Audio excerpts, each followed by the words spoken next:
Good morning students, पौधदार group education में आपका स्वागत।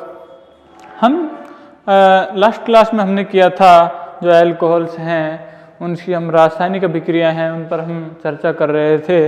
आज हम पढ़ेंगे एसिडिटी ऑफ एल्कोहल। एल्कोहल की जो अम्लीयता है वो किस प्रकार से होती है।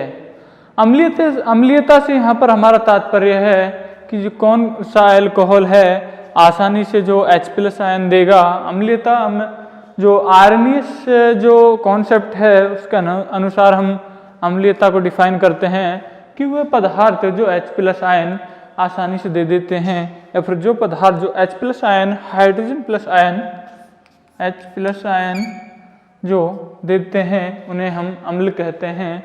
जैसे कि यहाँ पर हम बात करते हैं एल्कोहल्स की।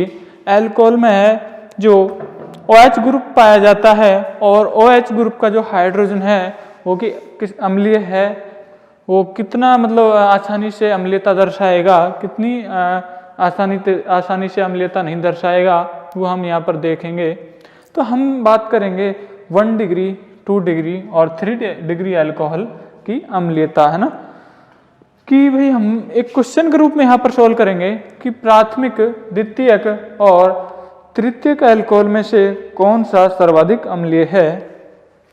क्वेश्चन के रूप में हम यहाँ पर अम्लीयता है उसको डिफाइन करेंगे पहले। तो हमारा क्वेश्चन है प्राथमिक, द्वितीयक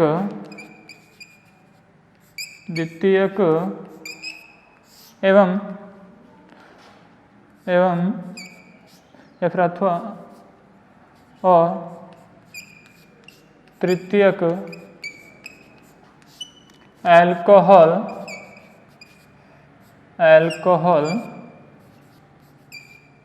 में से सर्वाधिक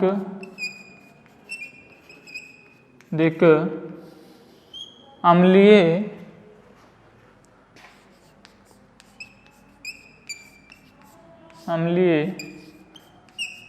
कौन सा है। अब देखिए, हमने आपको एल्कोहल्स का जो हमने वर्गीकरण पढ़ाया था तो उसमें बता दिया था कि प्राथमिक एल्कोहल्स क्या होते हैं, द्वितीयक एल्कोहल्स क्या होते हैं और तृतीयक एल्कोहल्स क्या होते हैं। तो उसी के आधार पर हम जो है प्राथमिक एल्कोहल, द्वितीयक एल्कोहल एवं तृतीयक एल्कोहल हैं उनकी हम अम्लीयता का अध्ययन करेंगे। तो देखिए, प्राथमिक एल्कोहल का जो जनरल फॉर्मूला होता है RCH2OH, जो यहाँ पर ये होता है 1 डिग्री या फिर प्राथमिक एल्कोहल, और CHROH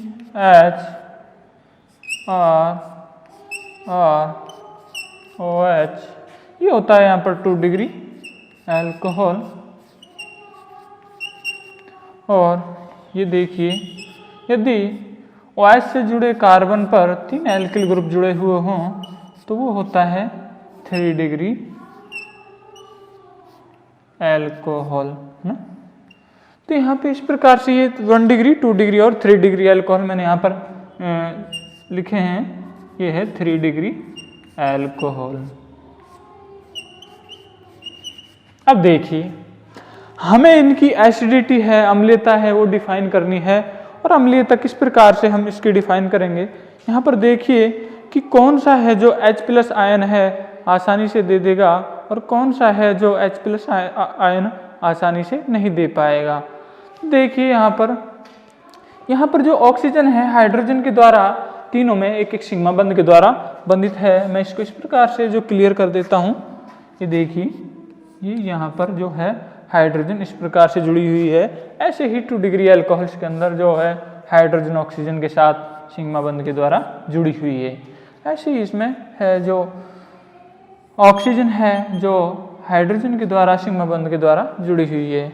अब देखते हैं हम आर्नियस कॉन्सेप्ट है, वो कहता है कि जो पदार्थ है जो H+ आयन देंगे तो उन्हें हम अम्लीय कहेंगे और जो पदार्थ H+ आयन नहीं देंगे आसानी से उन्हें अम्लीय नहीं कहेंगे, है ना।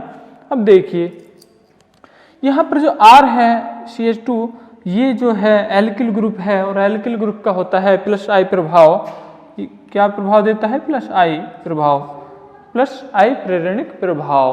प्लस आई प्रेरणिक प्रभाव है जो उसकी सिग्मा बंध के थ्रू लगता है, जबकि रेजोनेंस है वो पाई बंध के थ्रू लगता है। तो देखिए, अब देखिए यहाँ पर जो एल्किल ग्रुप है, एक एल्किल ग्रुप प्लस आई प्रभाव देगा, अर्थात इस ऑक्सीजन है इस पर इलेक्ट्रॉनिक घनत्व है उसको बढ़ा देगा। तो इस पर इलेक्ट्रॉनिक घनत्व जब बढ़ेगा तो जो ये बंध है अर्थात इस पर नेगेटिव चार्ज है वो बढ़ जाएगा। जब नेगेटिव इस पर चार्ज बढ़ जाएगा और हाइड्रोजन है जो कि H+ आयन के रूप में पाया जाता है, जब ये ऑक्सीजन है इस पर नेगेटिव चार्ज मतलब प्लस आई प्रभाव के द्वारा जो ये कार्बनिक समूह है एल्किल ग्रुप है उसके प्लस आई प्रभाव के द्वारा इस पर इलेक्ट्रॉनिक घनत्व बढ़ेगा, तो ये बंध है वो प्रबल मतलब एक तरह से प्रबल बंध बन जाएगा। और प्रबल बंध बनेगा तो ये आसानी से नहीं टूटेगा और अम्लीयता है जो घट जाएगी।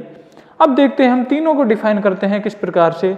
यहाँ पर एक एल्किल ग्रुप है जिसका प्लस आई प्रभाव है, यहाँ पर दो एल्किल ग्रुप हैं, एक ये और ये 1 ये 2 है ना।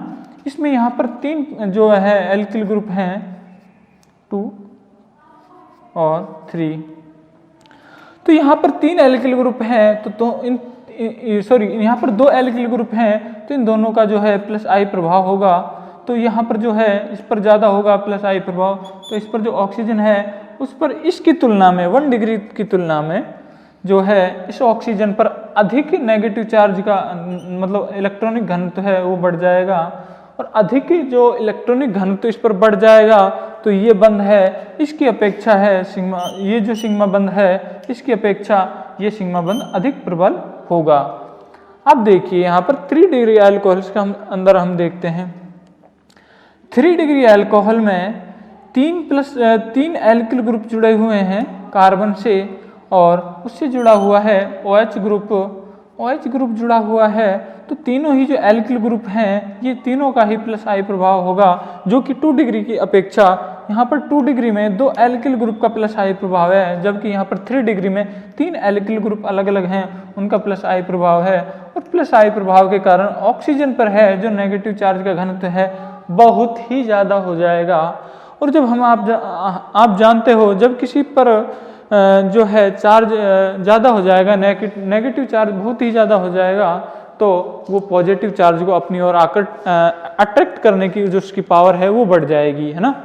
अब देखिए यहाँ पर 3 डिग्री अल्कोहल है, उसमें जो ऑक्सीजन पर जो नेगेटिव चार्ज है उसकी जो अमाउंट है उसकी जो मात्रा है बहुत ही अधिक हो जाएगी बजाय कि 2 डिग्री अल्कोहल। और 2 डिग्री अल्कोहल्स के अंदर जो इलेक्ट्रॉनिक घनत्व है ऑक्सीजन पर 1 डिग्री अल्कोहल्स की तुलना में अधिक होगा 2 डिग्री में, है ना।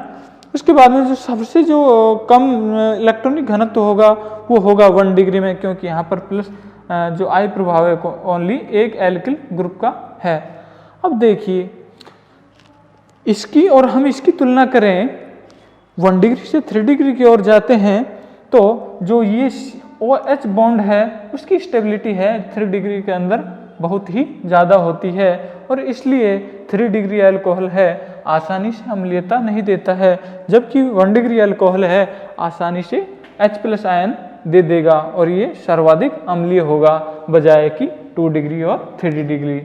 अब हमारा जो क्वेश्चन है वो आता है कि प्राथमिक द्वितीयक और तृतीयक अल्कोहल में से सर्वाधिक अम्लीय कौन है। उसमें आंसर आएगा 1 डिग्री अल्कोहल और उसको हम डिफाइन करेंगे प्लस आई प्रभाव ऑफ एल्किल ग्रुप कि हम इसको डिफाइन करेंगे तो इस प्रकार से हम डिफाइन कर सकते हैं कि जो 1 डिग्री अल्कोहल्स के अंदर OH से जुड़ा कार्बन है वो प्राथमिक होता है और उससे केवल एक एल्किल ग्रुप जुड़ा हुआ होता है जिसका कि इंडक्टिव इफेक्ट लगता है और इंडक्टिव इफेक्ट के द्वारा ऑक्सीजन पर इलेक्ट्रॉनिक घनत्व है वो इतना नहीं बढ़ता है बजाय कि 3 डिग्री अल्कोहल के, क्योंकि 3 डिग्री अल्कोहल्स में यहाँ पर तीनों जो एल्किल ऑक्सीजन से जुड़ा कार्बन है उससे 3 एल्किल ग्रुप जुड़े हुए हैं और तीनों का ही प्लस आई प्रभाव है, उसके कारण ऑक्सीजन पर जो इलेक्ट्रॉनिक घनत्व है वो बहुत ही बढ़ जाता है और ये जो है 3 डिग्री अल्कोहल आसानी से प्रोटॉन मुक्त नहीं करता है।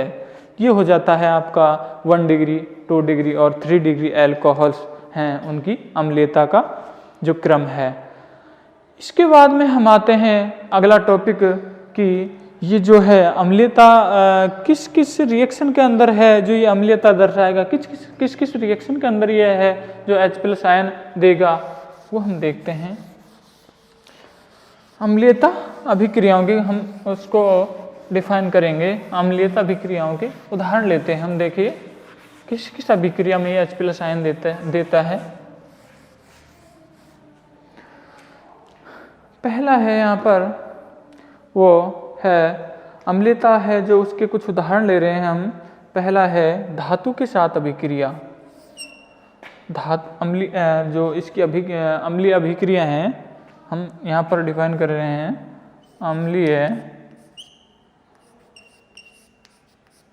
अम्लीय अभिक्रियाओं के उदाहरण, अभिक्रियाओं के उदाहरण।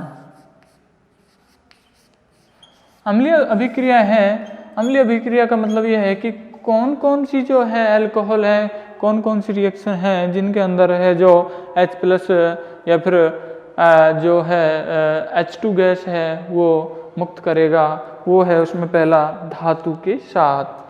पहला है हमारे पास में धातु के साथ।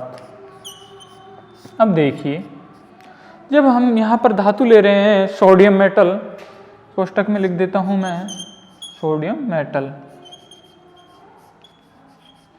सोडियम मेटल है जब अल्कोहल्स के साथ रिएक्ट करेगी तो यहाँ पर देगी हाइड्रोजन गैस। और वो किस प्रकार से है रिएक्शन, उसको मैं यहाँ पर लिखता हूँ।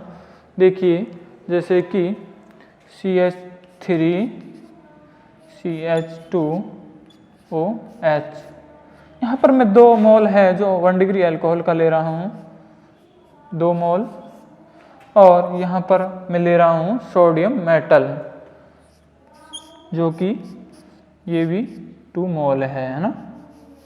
अब देखिए ये हमें देगा एल्कोक्साइड, मतलब सोडियम एल्कोक्साइड देगा। सोडियम इसके साथ रिएक्ट कर जाती है और यहाँ पर जो है H2 गैस है वो मुक्त हो जाती है और बना लेता है सोडियम एल्कोक्साइड CH3CH2ONA प्लस में H2 गैस है वो मुक्त हो जाती है ना। H2 गैस यहाँ पर मुक्त हो जाती है और ये देता है 2 मोल, वो देता है सोडियम एल्कोक्साइड। या फिर इसको हम एथेन है तो इसको कहेंगे हम सोडियम एथोक्साइड ना, सोडियम एथोक्साइड।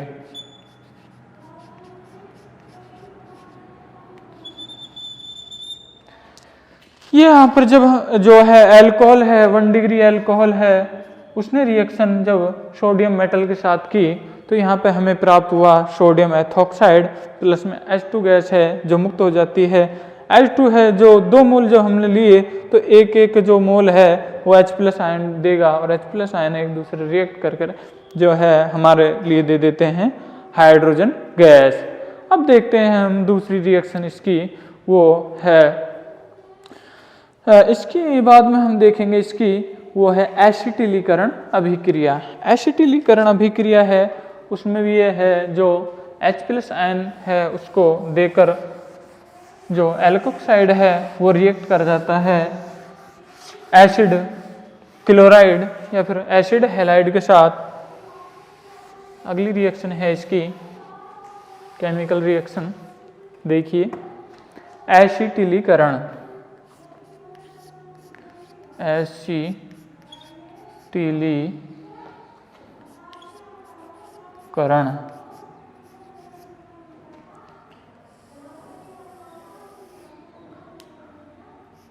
एसिटिलीकरण रिएक्शन है अल्कोहल की, वो क्या है? अल्कोहल की जो एसिटिलीकरण रिएक्शन है उसके अंदर अल्कोहल है 1 डिग्री अल्कोहल आसानी से जो एसिडिटी देता है, अम्लीयता दर्शाता है। 1 डिग्री अल्कोहल है जो एसिड क्लोराइड यहाँ पर होता है CH3C⋯OCl है ना, ये होता है यहाँ पर एसिड क्लोराइड। यहाँ पर ये एसिड का होता है, एक्चुअल में ये होता है acid CH3 C double bond OH। ये होता है हमारे पास में कार्बोक्सिलिक अम्ल। और जब कार्बोक्सिलिक अम्ल की रिएक्शन HeCl2 के साथ करवा दी जाती है तो बनाता है एसिड क्लोराइड। ये होता है एसिटिल क्लोराइड, है ना। ये जब रिएक्शन देता है HeCl2 के साथ, जब हम एसिड है कार्बोक्सिलिक अम्ल है उसकी रिएक्शन करवाते हैं तो यहाँ पर हमें प्राप्त होता है, वो होता है acetyl chloride CH3 C double bond OCl। अब देखिए ये एसिटिल क्लोराइड है, जब अल्कोहल के साथ रिएक्शन करता है तो हमें देता है एसिटिक एनहाइड्राइड, है ना। वो देगा हमें एसिटिक एनहाइड्राइड। मतलब जब हम इसकी रिएक्शन करवा रहे हैं, देखिए हम इसको समझाते हैं। ये होता है CH3 CH2OH। ये क्या है? Alcohol, 1 degree alcohol. 1 degree alcohol है, उसकी हम रिएक्शन करवा रहे हैं एसिटिल क्लोराइड के साथ। इधर मैं इसको इस प्रकार से लिख रहा हूं। ये है हमारे पास में एसिटिल क्लोराइड।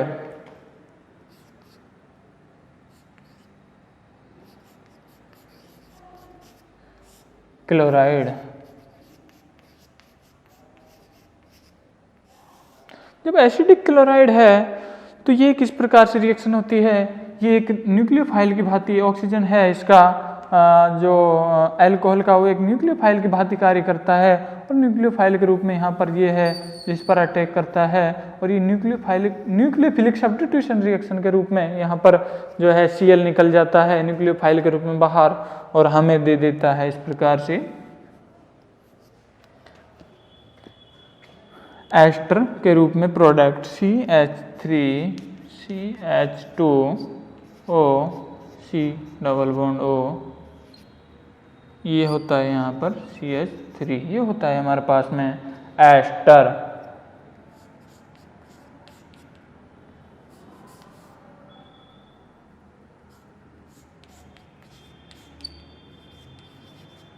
ये होता है यहाँ पर एस्टर। एस्टर का फॉर्मूला होता है, इसमें एक जो कार्बोनिल ग्रुप जुड़ा हुआ होता है और एक जो ऑक्सीजन, जो कार्बोनिल कार्बन है उसके साथ ऑक्सीजन जुड़ी हुई होती है, ऑक्सीजन के दूसरे साथ है जो एक एल्किल ग्रुप यहाँ पर जुड़ा हुआ होता है। ये होता है हमारे पास में जब हम एसिटिलीकरण रिएक्शन है वो होती है जब हम अल्कोहल की रिएक्शन है जो एसिटिक क्लोराइड है उसके साथ हम करवाते हैं तो हमें प्राप्त होता है एस्टर। यहाँ पर है जो रिएक्शन हो रही है वो हो रही है न्यूक्लियोफिलिक सब्स्टिट्यूशन रिएक्शन। यहाँ पे है एक न्यूक्लियोफाइल है जो निकल रहा है और यहाँ पर जो ऑक्सीजन है न्यूक्लियोफाइल के रूप में इस पर अटैक कर रहा है। अब देखिए ये है जो न्यूक्लियोफिल जो एसिटिलीकरण है ये तो दी है एसिटिक क्लोराइड के साथ। इसकी अगली रिएक्शन है वो है एसिटिक एनहाइड्राइड, उसके साथ भी ये एस्टर देता है ना। अब देखिए अगली रिएक्शन ले रहे हैं हम, वो है एसिटिक एनहाइड्राइड। एसिटिक एनहाइड्राइड का जो फॉर्मूला होता है वो होता है ROC डबल बॉन्ड OR। ये होता है एसिटिक एनहाइड्राइड का फॉर्मूला। सॉरी इसमें गलती हो गई है ना, गलत लिख दिया मैंने इसको। देखिए इस पे 2 कीटोनिक ग्रुप जुड़े हुए होते हैं और एक होता है oxygen C double bond OR। ये होता है हमारे पास में एसिटिक एनहाइड्राइड। एसिटिक एनहाइड्राइड यहाँ पे लिख देता हूं मैं।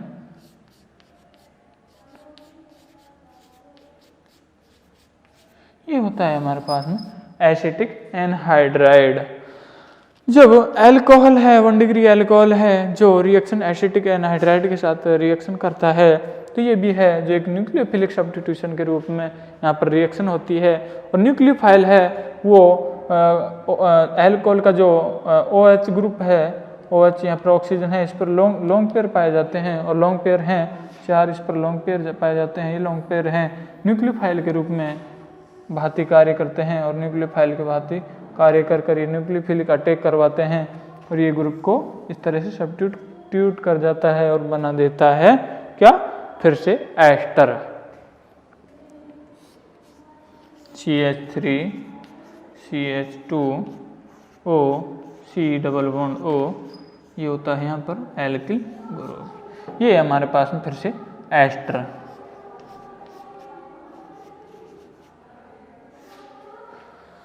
तो जो एसिटिलीकरण के रिएक्शन है उसके दौरान बनता है हमारे पास में एस्टर और ये रिएक्शन जो प्रोसीड होती है वो होती है न्यूक्लियोफिलिक सब्स्टिट्यूशन रिएक्शन के रूप में, है ना।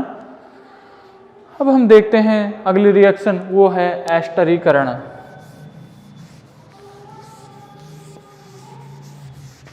एस्टरीकरण की जो रिएक्शन है उसके अंदर हम क्या करते हैं, देखिए इसमें जब अल्कोहल की अभिक्रिया जो कार्बोक्सिलिक अम्ल है उसके साथ करवाई जाती है तो हमें देता है एस्टर और जल।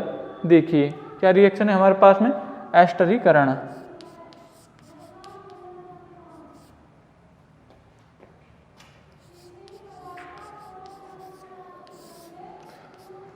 देखिए इस रिएक्शन में क्या होता है, अल्कोहल प्लस में एसिड और बनाता है प्रोडक्ट, वो होता है एस्टर प्लस में जल। ये एक जनरल सी रिएक्शन होती है। इसमें मैं यहाँ पे उदाहरण ले रहा हूँ, जैसे कि 1 डिग्री अल्कोहल का RCH2OH प्लस में एसिड यहाँ पर ले रहा हूँ मैं, जैसे कि एसिड यहाँ पर मैं ले रहा हूँ जैसे कि ये है RC डबल बॉन्ड OH, ये है आपका कार्बोक्सिलिक अम्ल, कार्बोक्सिलिक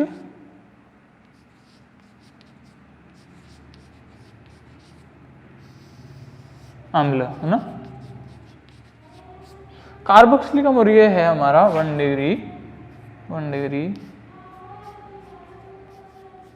अल्कोहल। जब हम इसकी रिएक्शन करवाते हैं तो यहाँ पे है जो मैं इसको इस प्रकार से भी इसको बदल कर लिख देता हूँ क्योंकि समझने में यहाँ पर हमें फायदा होगा। इस प्रकार से भी हम इसको लिख सकते हैं OH, ये है R।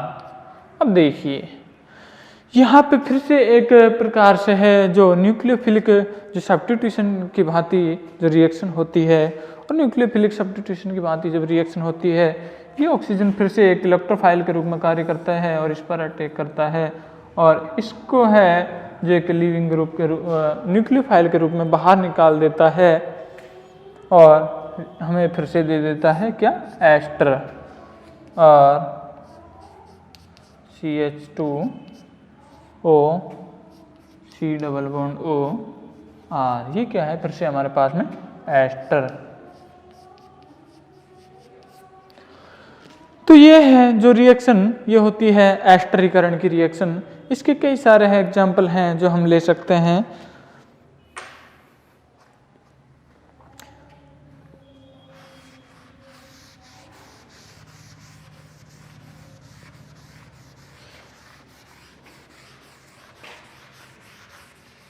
अब देखिए हम अगला टॉपिक है वो है हमारे पास में ग्रिग्नार्ड अभिकर्मक के साथ जो है इसकी रिएक्शन अल्कोहल की।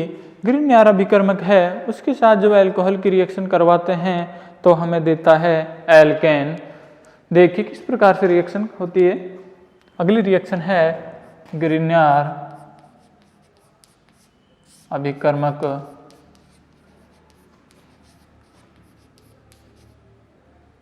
के साथ। जब अल्कोहल है ग्रिग्नार्ड अभिकर्मक के साथ रिएक्शन करता है तो देखिए किस प्रकार से रिएक्शन है जो कंप्लीट होती है। ये है हमारे पास में एल्कोहल और ये है एल्कोहल है, ये हमारे पास में CH3MgX, ये हमारे पास में ग्रिग्नियर अभिकर्मक।